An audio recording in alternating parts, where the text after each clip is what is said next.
So finally ర్యాపిడోలో 10 kilometre booking అయితే ఒకటి వచ్చింది. దాన్ని అయితే యాక్సెప్ట్ చేశాను. ఇక్కడ నుంచి 2 కిలోమీటర్లు చూపిస్తుంది. షార్ట్ కట్లు వెళ్తే విత్ ఇన్ 1 కిలోమీటర్ లోపల అయితే వెళ్ళిపోవచ్చు. ఇంకా ఆలోచన చేయకుండా రైడ్కి అయితే వెళ్ళిపోదాము.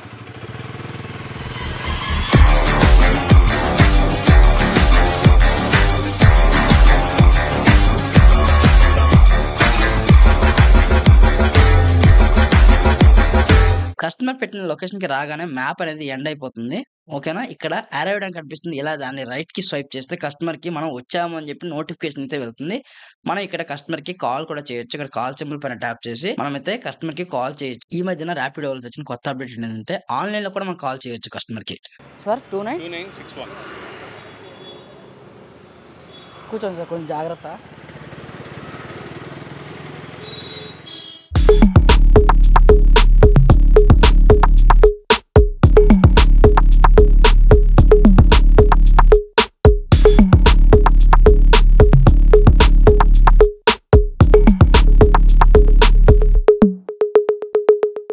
నావిగేషన్ యూజ్ చేసుకుంటూ కస్టమర్ పెట్టిన డ్రాప్ లొకేషన్కి అయితే వచ్చేసాను. ట్రిప్ అనేది క్లోజ్ చేసిన కస్టమర్కి 134 రూపీస్ బిల్ అయితే వచ్చింది. ఇందులో కమిషన్ కట్ అయ్యి మనకి ఎంత ఎర్నింగ్స్ వస్తాయో చూద్దాము. ఇప్పటి వరకు 12 కిలోమీటర్లు అయితే ట్రావెల్ చేసాం. ఈ 12 కిలోమీటర్కి కస్టమర్కి 134 రూపీస్ బిల్ అయితే వచ్చింది.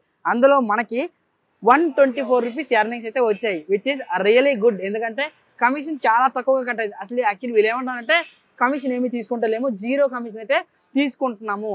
కానీ గవర్నమెంట్ ట్యాక్సెస్ ఏవైతే ఉన్నాయో ఆ గవర్నమెంట్ ట్యాక్స్ అయితే ప్రతి రైడ్లో కట్ అవుతుంది అని చెప్పారు. 12 కిలోమీటర్కి 124 రూపీస్ ఎర్నింగ్స్ అంటే పర్లేదు, పర్ కిలోమీటర్కి 10 రూపీస్ వచ్చినట్టే.